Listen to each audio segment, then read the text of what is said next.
name is Freeze. Learn it well, for it's the chilling sound of your doom. Well, I will apparently have a less cool way of introducing myself. By the way, who liked the line given by Arnold? Who considers the line given by Arnold cheesy? That's the spirit. So that's why I am here. My name is Maria Borys-Piątkowska, and I'm an acting lead narrative and a writer, currently working in Flying Wild Hog, Hi Hogs. I'm also a lecturer at Warsaw Film School and a proud ambassador of the Women in Games.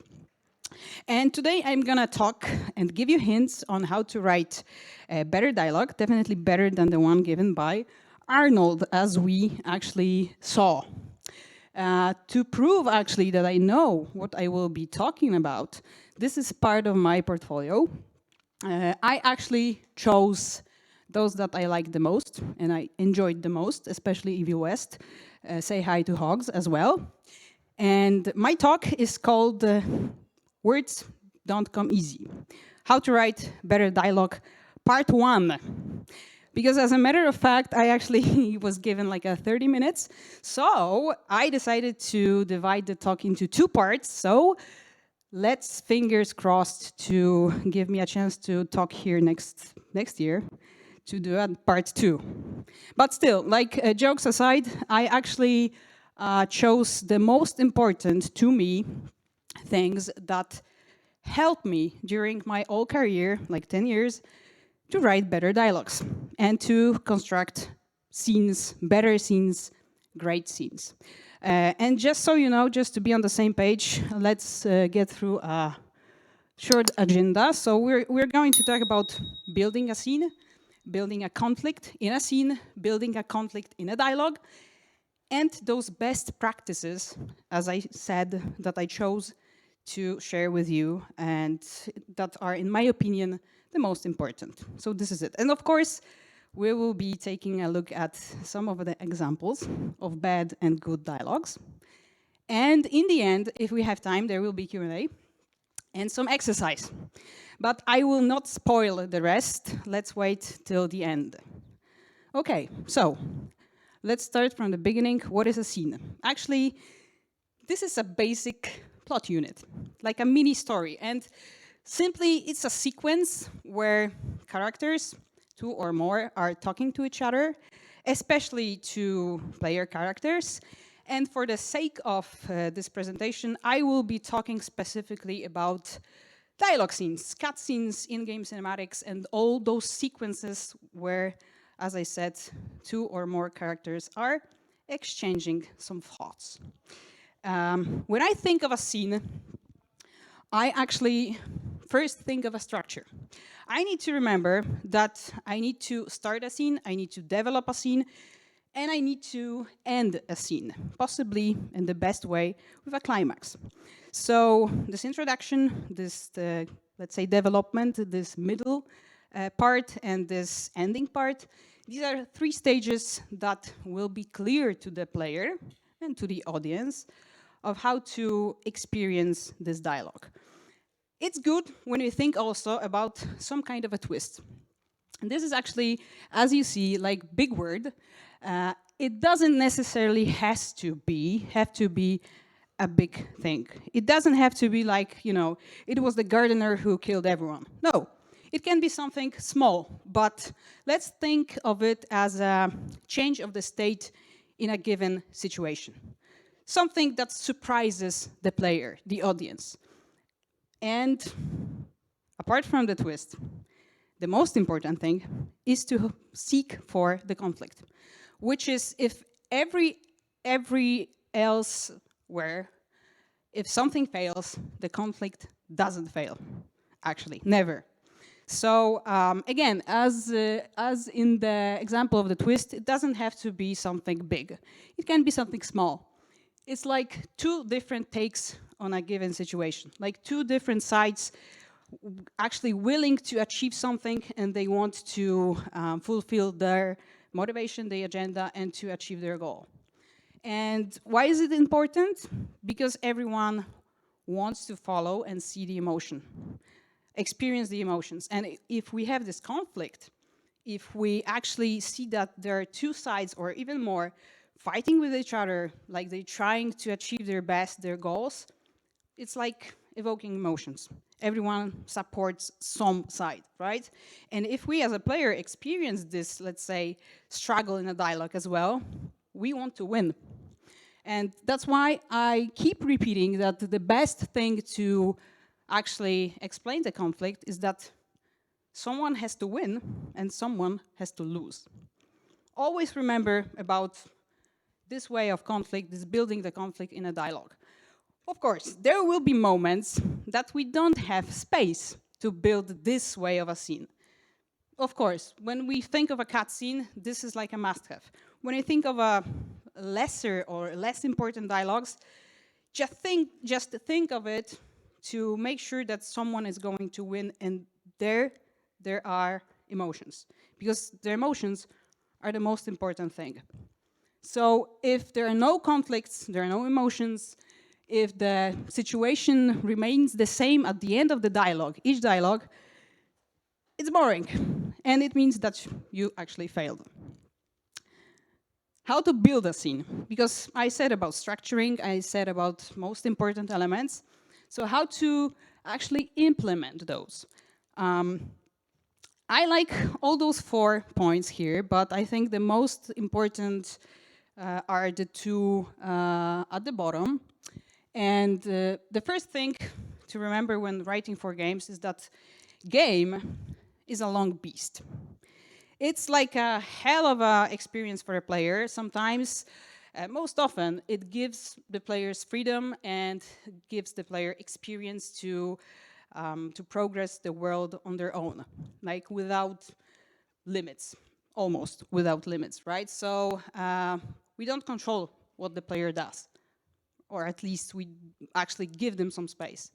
And this is what makes the player sometimes, or rather very often, forget what he did, what actually his actions have impact on the state of the world, or just simply forget what to do next. I mean the objectives, right? So first thing is to remember that the player needs to be informed in a clear way what he has to do and what, if necessary, what he did and what was the impact. So you have to make sure that the player has a clear understanding of the context.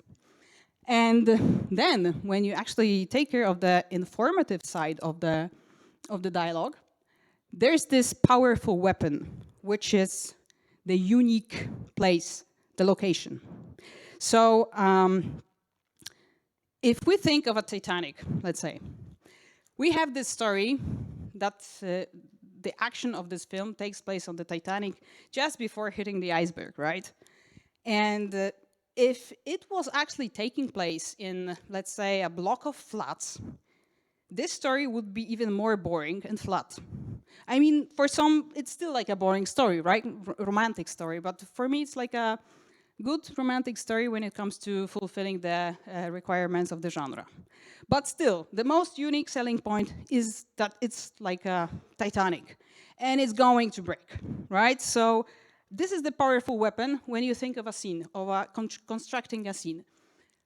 You have to think of it like something that will make your scene, will make your dialogue memorable. Of course, you need to communicate with other departments, and this is the tricky part. I mean, I always repeat that the most difficult and the most important thing in game dev is to communicate with people. So if you have an idea of a great location, just talk to your cinematic designers, level designers, people from other departments that will have an impact to build this setting, right? You need to just check the possibilities. And if you do, and sometimes if you do it earlier, it's like a big chance that you will push forward your idea. So, like in Titanic, imagine like a scene when we have, for example, hitting a mafia boss at the basketball game. So matching together things that are not usual together, right? That actually can be opposite, right? So meeting two unusual things, two unusual components. So if you see in the movie, for example, a pope on the basketball pitch, you will be surprised, and that will be kind of iconic, right? Memorable. And just imagine it, right? You just have to take part in a basketball game. Of course, the Pope is like a unique character itself, but still, it's like you will remember that. Of course you do. So that's what we did in Sniper Ghost Warrior contracts. Thank you, Anya, for helping in that. And we did actually a mission that we were to eliminate a Russian mafia boss. So the first thing that instantly comes to our mind is a big guy in a suit holding a gun, sometimes behind a desk. So we reversed the expectations. We did a mission when we had to eliminate a guy in his own sweat house. And it turned out that all you have to do is to kill an ugly naked guy. And that was actually the most iconic and memorable mission in the whole series. Just imagine shooting this guy in a sweat house. So if you use your powerful weapon setting, if you are able to do it, that's fine. But that's even more fine if you find the next powerful weapon, which is the conflict that I said before. What is a conflict? Simply, it's where the hero can't get what he wants. It's like a clash of opposing forces in a conversation when it comes to the dialogue, right? Because when we think of a battle, we always will support some side, as I said, right? So this is a conflict. Two sides are going to win, and we are anticipating who's going to win, who's going to win. The same drama point we can achieve in a dialogue, just to make sure that we actually push the player, force the player to support some side. And that's what the conflict is for. This is Stranger Things.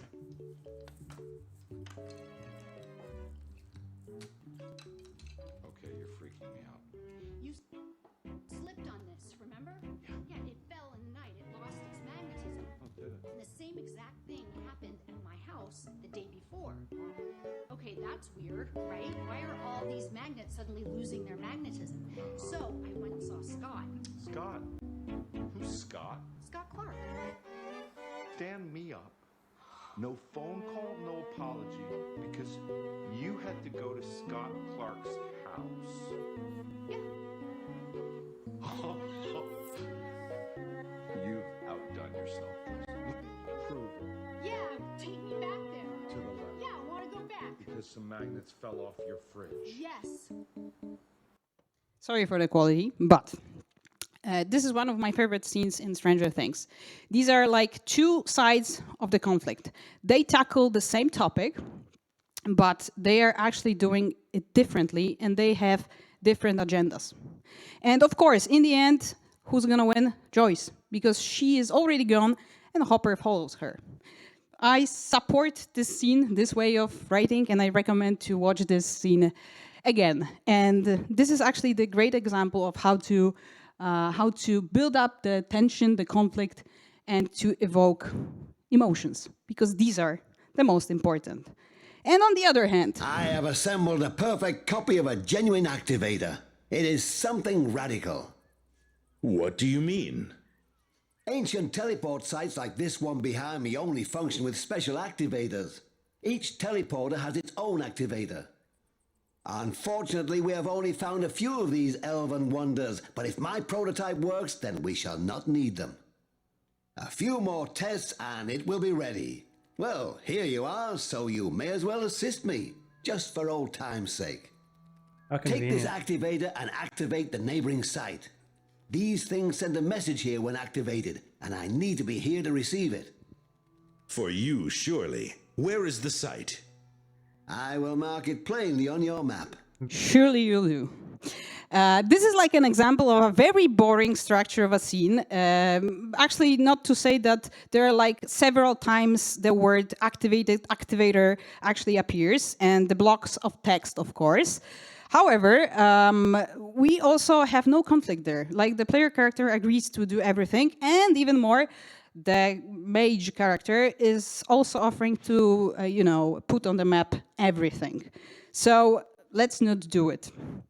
And that's why we have do's and don'ts. Again, I think all those points are important, but I think the most important is the first one. What does it mean where scene starts as late as possible and ends as early as possible? Imagine a scene when we have two characters. One of them wants to get money from the second one. The second one doesn't want to give the money back. And imagine if we do it like that. Knock, knock. Who's there? It's me, Chuck Norris. Hi, Chuck. What do you want? I want my money back. I don't want to get you your money back. Oh, well, why not? Open the door. No, I won't open the door because I don't have your money. Open the door because if not, I will shoot the door. That was boring as hell, right? Because we actually did a lot of fillers there, like introducing, like good morning, goodbye, what do you want, and so on. And if we do it, like the conflict appeared there, right? There was a slight conflict, and the tension appeared when I said shooting the door.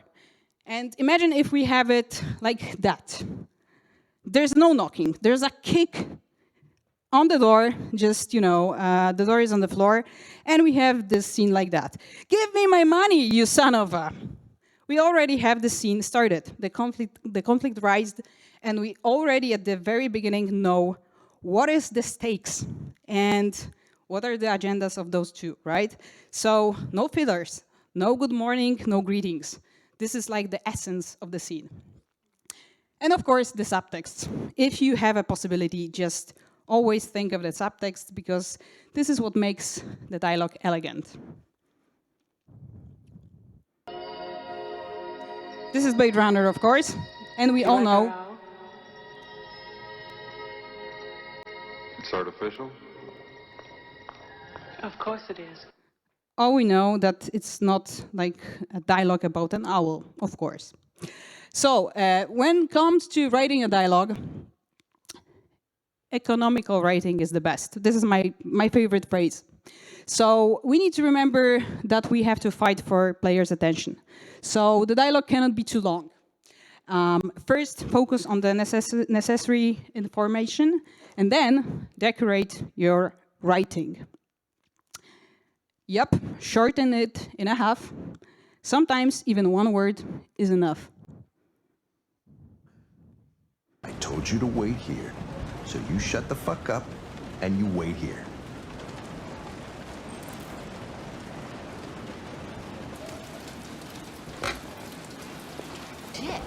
Androids are not permitted beyond this point. It's with me. And it actually already states the state of the world and clearly explains the attitude of Hank towards the android, which is Connor. They don't like each other, but they are forced to cooperate.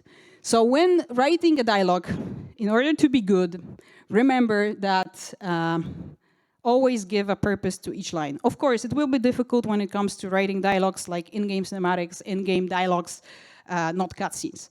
But try to do it, experiment with that. And when it comes to cutscenes, each line should have a purpose, should be active, shouldn't be empty. And this is like one of the most important things to remember. On the other hand, what is the bad dialogue? A natural fake. We have like senior writers, maybe not, but like aspiring writers, or no, senior writers always do it the same. We have a tendency to use these words as much as we can, and sometimes use sophisticated language, especially when we are doing like a historical fictional world, right? And we want to match this language as best as we can. But actually, do not exaggerate with that. Overusing is bad.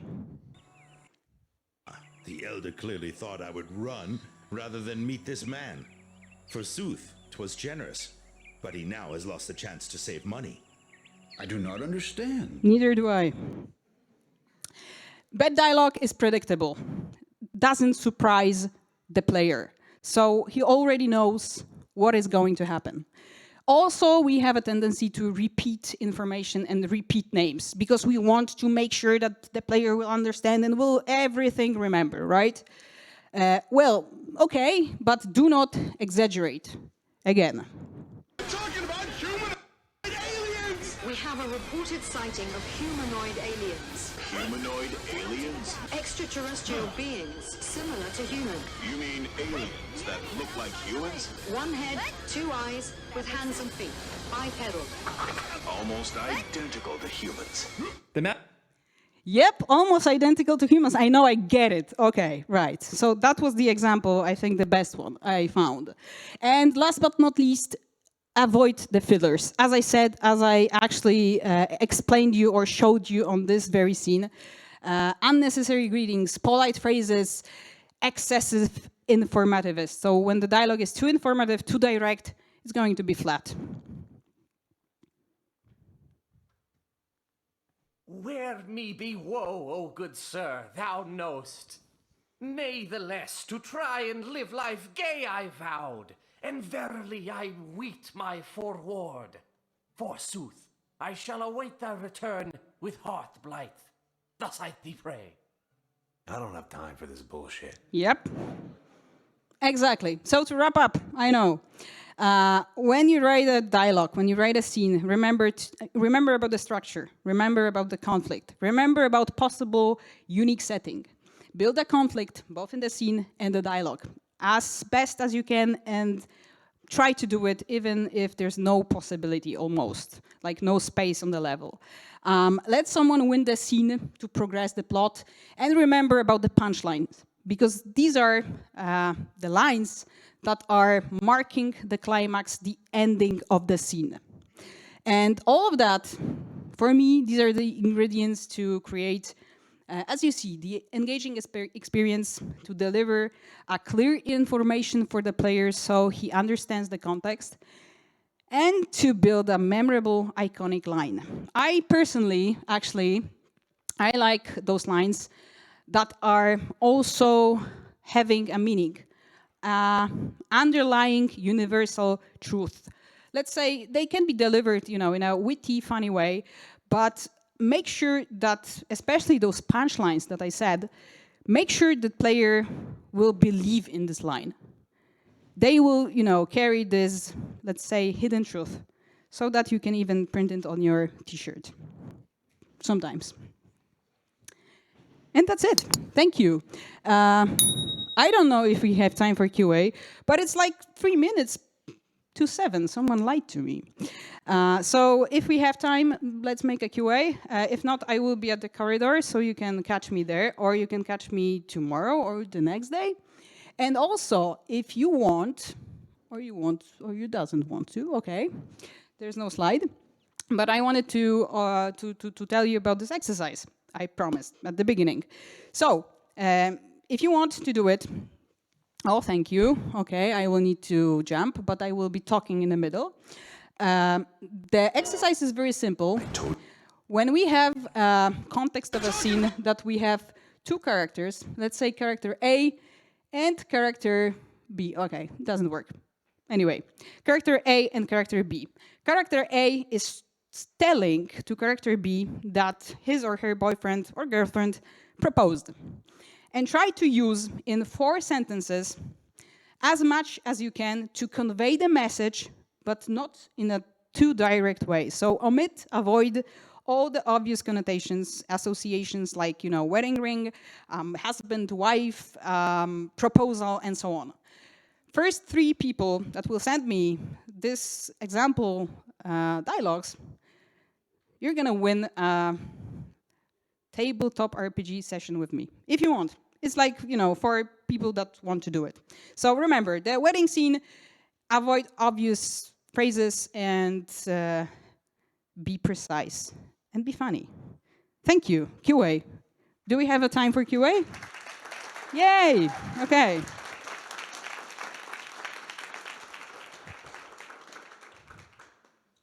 Okay, you don't want a QA. Yeah, I know, sure. No problem.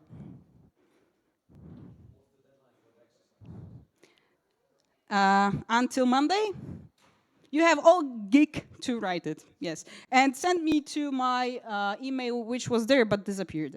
So just find me on the, app and just, take my money, everything. I mean, take my email, take my phone, take my Facebook, LinkedIn, oh my gosh, and do it like as you want, right? I will take a look and really looking forward, because this is like a very, very precise and very witty exercise. And I thank Storylab Pro for sharing this exercise with me, because I learned a lot in writing this one. Okay. Okay, well, sure. So, like, it was enough for you. Yeah, there's the question. Yeah, you. Yeah.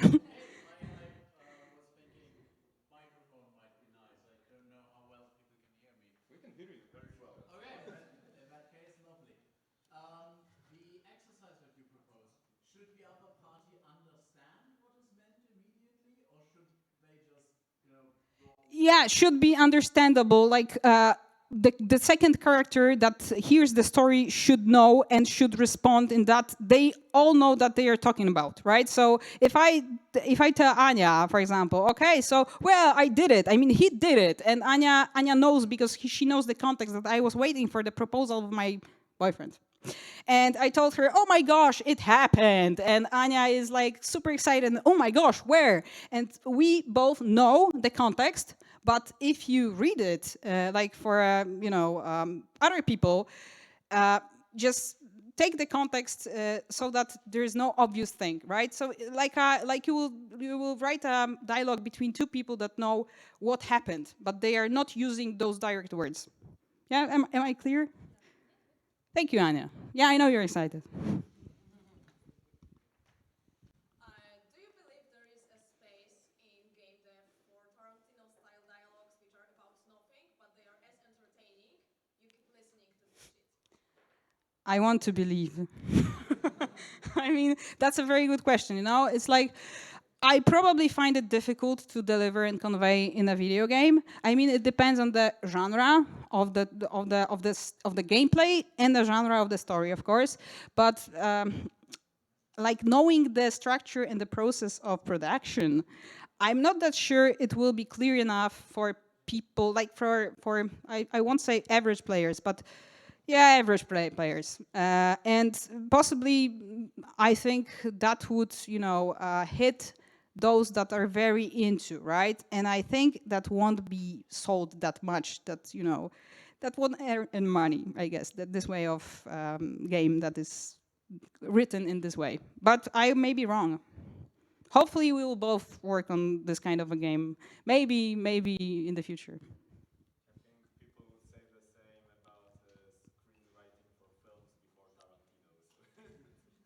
Actually, this is my favorite. Glad you actually mentioned Tarantino, because this is the first question I hear from my students. I want to write like Tarantino. Okay, good luck. So, because we are, I'm teaching the basics, right? The basics of screenwriting, taken clearly from, screenwriting, like movie screenwriting, because this is like a hell of a mine to dig from, right? Because it is on Earth among people like for 100 years, right? So we can take things that are ready to be adapted to the video game. And when I teach about the basics, most of the students ask me, okay, these are basics, I want to be Tarantino. In order to be Tarantino, you have to know the basics. So remember about that, yes. Yep. Thank you. As I perceive the methods you described, I think they are compatible with all kinds of writing for all kinds of media. So movies, books, graphic novels, games. What would you say would be the key difference for writing well for a game compared to the other media? Games are cool, but the players. I think the interactivity, this is the most difficult thing to adapt to and to adjust the dialogues. And I think what you said it will match all those types of screenwriting. I don't think so. I think what I said about this delivering information in the first place, this is what makes difference when it comes to writing for video games compared to films, comic books, because this is the essence of interactivity.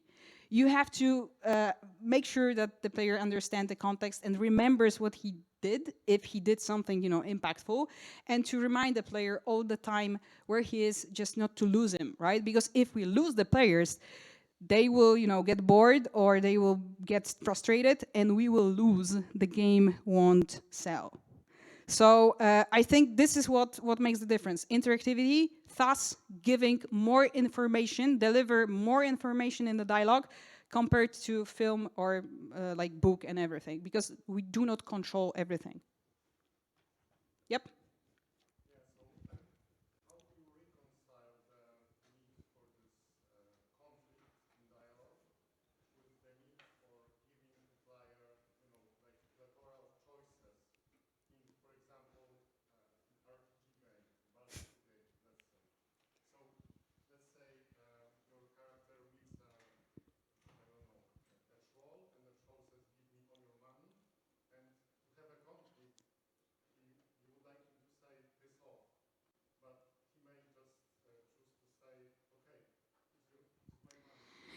This is a topic for a totally different lecture. This is a topic for part 2.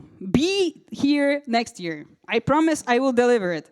But this is a very good question. And this is one of the most difficult things I find while writing a game with choices, like, branching, right? So always seek, I would say, always seek for a conflict. Even if you are going to agree, just make a subtext.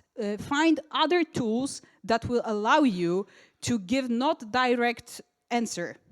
It is like a gymnastic for a brain, but if you experiment with that, just you can do some experiments and some let's say example context to write it. Find the tools that will give you the space to avoid too informative answer and too direct answer. Always hide something there. Like maybe you can hide some, inner agenda of the player character. Maybe he wants or she wants to achieve something, if he agrees. So look for other tools. It not necessarily has to be like a no, because like this is like a very obvious conflict, and that's also fine. So when it comes to branching, one of the answers should be possibly no. But especially if we want to do anything else.